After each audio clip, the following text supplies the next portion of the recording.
પણ વાત મારે કરવી છે કે દીકરીની માં કેવી હોય. દીકરીની માં છે ને બે રીતની હોય.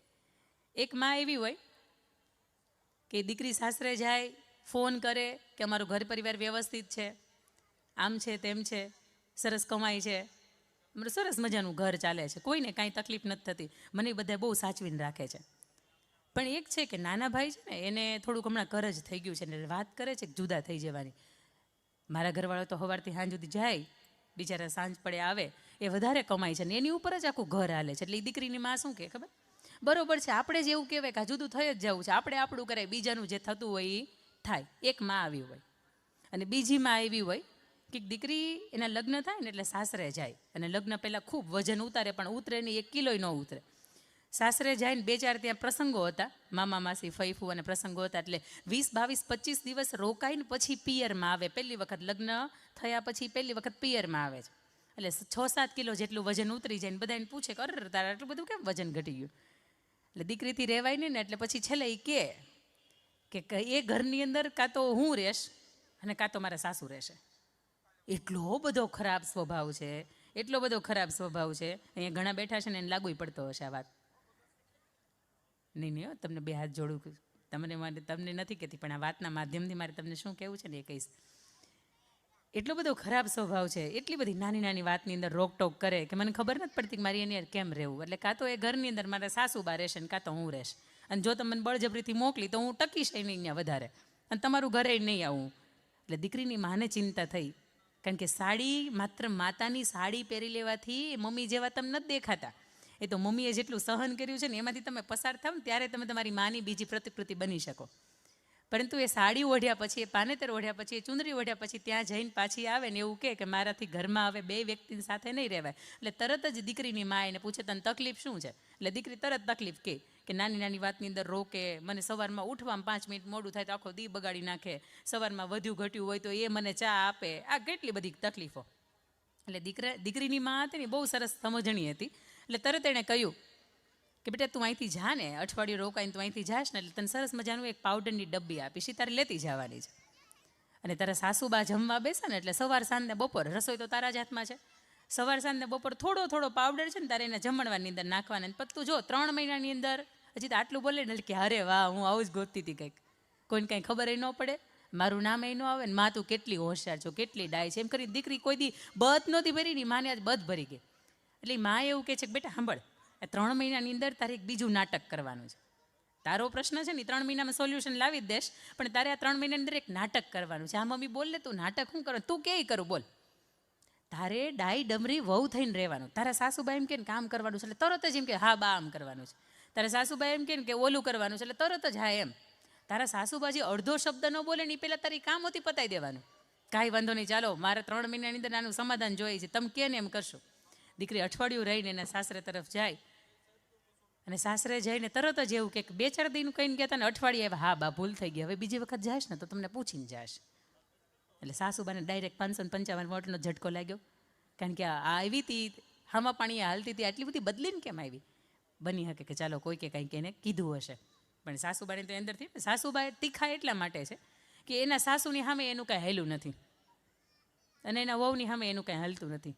અને બિચારાની અંદરની કેટલી બધી બડાશ હોય. બીજું એને કંઈ કોઈ કિટ્ટી પાર્ટી આવતી નથી, એને કોઈ કંઈ પૂછતું નથી, એના બર્થડેની કોઈ કેક કાપતું નથી, એને કોઈ મૂવી જોવા લઈને નથી જતું. અને આ બધું ન થાય એટલે એને અંદરથી એમ થાય કે આપણે ક્યાંક તો દાજ ઉતાર્યું. એટલે એક જ પાત્ર કે જેની યાર 24 કલાક રહેવાવાળું હોય, પછી બધું ન્યા આવે. એટલે દીકરી ઘરે 24 કલાક ન રહેતી હોય, તમને ખબર છે, ઓલા ક્લાસમાં જાઉં ને આ ક્લાસમાં જાઉં ને બેનપણી નાર જાઉં ને, એ જગ્યાએ દીકરાની વહુ આવે ને એટલે એને પછી આખો દિવસ એને હારે નારે જ રહેવું પડે. એટલે સૌથી વધારે તકલીફ ત્યાં થતી હોય. દીકરાની વહુ જાય છે, થોડીક વાર બેસે, થોડી વાતચીત થાય, એટલે બીજા દિવસે તરત દીકરાની વહુ એમ કે બા લગ્ન થયા ને પછી મામાની આટો મારવા જ નથી આવ્યા, અને કયો ને આજ સાંજે આવે, હું ગઈ હતી ને તો લાડવા બનાવતા શીખતી આવી છું. એટલે તરત સાસુબાને એમ થાય કે આ આમથી મારું પિયર આવતું એને ગમતું નહીં, આજે એમ કહે છે કે લાડવા જમાડવા છે ને, કંઈ વાંધો નહીં, ચાલો જમણવાર પત્યો, બધાને બહુ સરસ રીતે સાચવા. પછી સાસુબા છે ને ઓટલા પંચાયત હોય ને, હા કે ના જવાય, હો જવાય, થોડું હળવું થવા, પણ કોકના ઘર ભાંગવા નહીં. ને કે ગુજરાતીમાં એક કહેવત છે, 4 ચોટલા ભેગા થાય ને કેટલાય કોટના રોટલાય ભાંગે ને કેટલાના ઓટલાય ભાંગે. પણ એ ઓટલા પંચાયતની અંદર સાસુબા જાય માળા લઈને, એટલે ઘરેથી એવું થાય કે ઓકે ત્યાં સત્સંગ કરવા જાય, પણ સત્સંગના નામ ઉપર શું ચાલતું હોય એને જ ખબર હોય, એ મહિલા મંડળ હોય ને એને જ ખબર હોય. જો તમે હસો છો એટલે કંઈક તો આમાં વાતમાં ભેદ છે. ત્યાં જઈને એને સાસુબા એવું કહે કે મારી દીકરાની વહુ તો આવી રીતની છે ને તેવી રીતની છે. એટલે દીકરાની વહુ એક વખત સત્સંગ મંડળમાં ગઈ, 11 હતી બરોબર, અને સાસુબા હાજર નહોતા. એટલે એને એમ કે સાસુબાનું હું રાખી આવું ને. એટલે ત્યાં જાય ને એટલે તરત બધા એવું કે તારા સાસુ તો તારા વિશે આવી વાતો કરે છે, તું તો બહુ ડાય દેખાશો, પણ તારા સાસુ તારી વિશે તો આવી રીતની વાત કરે છે. એટલે તરત એ દીકરાની વહુ એવું કે મારા સાસુ છે ને ક્યાં કોક છે, કોકની વાત સાંભળવી પડતી હોય તકલીફ થાય, મારામાં ભૂલ હોય ચોક્કસ કે, એમાં કાંઈ નવાય નહીં. બીજા બધા બહેનોને એમ લાગે છે ને કાલ સાસુ આવે ને એટલે વાત આને કહેવા દે કે તારી દીકરાની વહુને તું જેવી સમજેશ ને એવી છે નહીં, બહુ હારી બહુ ડાય છે. બીજી વખત સાસુબા સત્સંગ મંડળની અંદર જાય એટલે તરત વાત કરે, એટલે તું આવી રીતે કહે છો કે તારી દીકરાની વહુ આવી છે પણ એ તો ડાય છે. કાલે અમે એને એમ કીધું કે તારી વિશે આવી વાતો કરે એટલે તરત જ કીધું કે એ ક્યાં કોક છે, મારામાં ભૂલ હોય તો કે એમાં નવાય નહીં. એટલે સાસુબાને બીજા ત્રીજા પાંચમા 10માં ઝટકા જ લાગ્યા કરે કે આટલો બધો પરિવર્તન કેમ. સવાર સાંજ બપોર સાસુબા જમે એટલે દીકરાની વહુ પાવડર નાખે. પછી બદલાવ કેવો આવ્યો તમે સમજો. એટલે સાસુબાએ થોડા સમય પછી તરત જ એવું કીધું કે બેટા તમે લગ્ન થઈ ગયા ને થોડાક કટોકટીમાં આપણે હતા એટલે તમે ક્યાંય ગયા નથી, પણ આ 1.5-2 મહિના થયા એટલે તમે એમ કરો ફરી આવો તો તને થોડું કંઈક વાતાવરણ ખુલ્લું મળે ને તને ગમશે. એટલે તરત એવું કે ના ના ના ના બા તમને તે ચારધામની યાત્રા કરવાની છે, આવો હું તમારી યારે આવું, આપણે ચારધામ જાય. અઠવાડિયું એની યારે એની સેવા કરવા માટે જાય. સાસુને 10-15 દિવસ ચારધામની યાત્રા કરાવીને પાછી લઈને આવે ને સાસુ બધા એટલા બધા સુધરી ગયા. એટલે ઘરે આવે ને તરત ઓલી ચાવીનો કંઈ કૂચો હોય ને રાખવી મૂક્યો હોય ને એક સરસ મજાનો ઝુમ્મરની હારે નાનકડા, તો તરત હાથમાં લઈને દીધો ને એવું કે બેટા આજ સુધીમાં સાચવી રાખ્યું તો એનું કારણ હતું કે તમને આ બધુંય મારે એક દિવસ સોંપીને જ જવું જ, પણ હવે તમારામાં મને એવું લાગે છે કે લાયકાત છે એટલે હવે તમને દઈ દેવામાં કાંઈ વાંધો નથી. એટલે તરત જ એક ખીચામાંથી જુડો કાઢે અને દીકરાને વહુના હાથમાં મૂકે. બંનેની આંખની અંદર જળજળી આવી જાય ને દીકરાની વહુને એમ થાય કે આ ભૂલ થઈ ગઈ સાલી ખોટી, આ 3 મહિના હમણાં પૂરા થઈ જાય ને અઘરું પડશે. એટલે કે બા 2 દિવસ મારે મળવા જાવ. અરે 2 દિન એમ તારે અઠવાડિયું જાવ, તમે બહુ સેવા કરીશ મારી યાર, તમે ફરવા લઈ ગયા ત્યારે.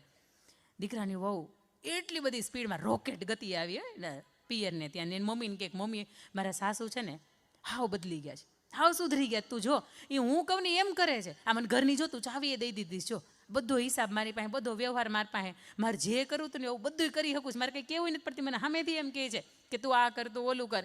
હવે મારા સાસુને મારે મારવા નથી, હવે મને તે એન્ટીડોટ આપ. અત્યાર સુધી પેલું ઇન્જેક્શન આપ્યું હતું ને વાયરસનું, કે હવે તું એને મને એન્ટીડોટ આપ, આનું હવે હું બદલી કેમ શકું. એમ મારા સાસુને મરાય નહીં, કારણ કે આવા સાસુ કોઈને મળતાય નથી. એટલે તરત એની માતાએ એવું કીધું કે બેટા કદાચ સમજણ તારામાં નહોતી, ખાલી તે મારી માથે ચૂંદડી તે ઓઢી લીધી ને એટલે તને એવું લાગ્યું કે મારી મા જેવી હું દેખાઉં છું, પણ તું માત્ર તારી અંદરથી જ બદલી હતી. આ નાની એવી ડબ્બી આપી હતી ને તેની અંદર મેં શક્તિનો પાવડર આપ્યો હતો. તારા સાસુબાને તે આપ્યું છે ને તાજા માજા થઈ ગયા છે, 2 કિલો વજન વધી ગયું છે ને તને જીવ નથી બળતો એટલે તારું વધ્યું, પણ એ પાવડર મેં તને એટલા માટે આપ્યો હતો કે તું સમજી શકે કે આ ઘટનામાંથી પસાર થવા માટે એક શાંત અને ધીરજવાળા મગજની જરૂરિયાત હોય. હવે તને તારા સાસુને કાંઈ નહીં થાય. એ પાવડર આપ્યો હતો ને તો મેં શક્તિનો તને એટલા માટે આપ્યો હતો કે તું બદલીને એટલા માટે તારા સાસુ બદલ્યા. આ વાતના માધ્યમથી મારે તમને એવું કેવું છે કે 30-35 વર્ષની ઉંમરે થોડાક આપણે બદલીએ ને, આપણે આપણા સ્વભાવથી બદલીએ ને એટલે એ 55-60 વર્ષવાળા માટે બદલવા માટે તૈયાર જ છે. પણ આપણે 30-35 વર્ષની ઉંમરે બદલી જ શકતા નથી. નહીં હું કવી જ સાચું. અલ્યા ભાઈ 3 બેડરૂમ હોલ કિચનની અંદર જે ખૂણાની અંદર જે કબાટ રહ્યો હતો ને એમનેમ જ રહે. તમારા ત્યાં જ્ઞાન અઠવાડિયામાં તમે એમ કીધું કે કબાટ બદલી જાય, ન બદલે.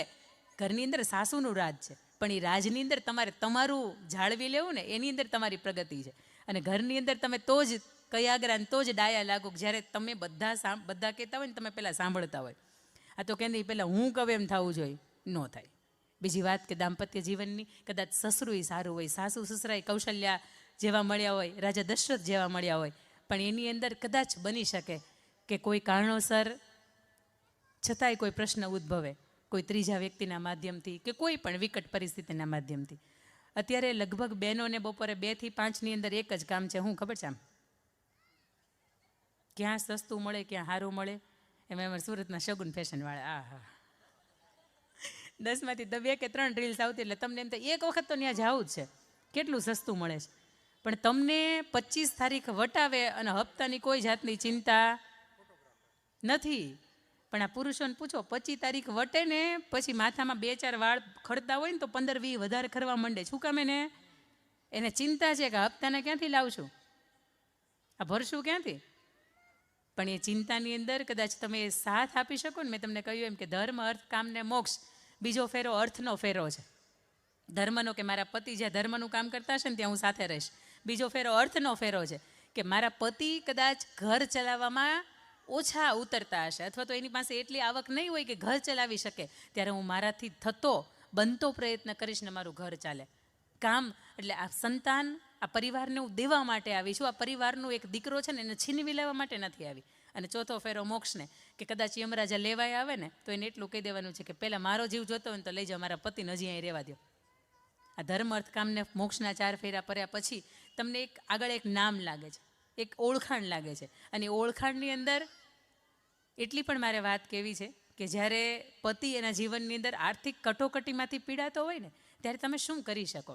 આ એક સુરતનો જ એક પ્રસંગ છે કે કોરોના પછીનો સમયગાળો, એટલે જ્યારે 10-12 વર્ષ થયા એ દંપતીના લગ્નને, અને કોરોના પછી એટલી બધી એને આર્થિક કટોકટી એ પરિવારને લાગુ પડી કે ઘરની અંદર 10-12 વ્યક્તિ રહેતા હતા, પણ એ 12 વ્યક્તિને કેટલી બધી કોરોનાની માંદગી લાગુ પડી, કોઈના મેડિક્લેમ હતા નહીં, એટલે ઘર આખું ધોવાઈ ગયું એવું કહી શકાય. કે ધંધા છૂટી ગયા, નોકરી છૂટી ગઈ, ધંધાની અંદર લોસ ગયા, ઘરના મકાન હતા એ વેચાઈ ગયા, અને ગાળા ટાઈપની અંદર ભાડે રહેવા આવી ગયા.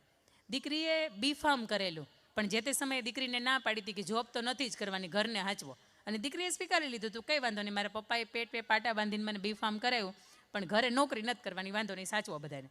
પોતાના સંતાનમાં 2 દીકરા. લગ્નના 12 વર્ષ પછી જ્યારે આવી કટોકટી આવી ને એટલે તરત વિચાર આવ્યો કે મારી પાસે શિક્ષણનો તો કરિયાવર છે ને, હું મારા પરિવારને પૂછી જોઉં, જો મને એ નોકરી કરવા દે અથવા તો મારી આવડત ઉપર મને કામ કરવા દે ને તો હું પરિવારને ક્યાંક મદદરૂપ થઈ શકું. અને એ પરિવારની અંદર 15-20 લાખનું કરજ ઊભું થઈ ગયું હતું.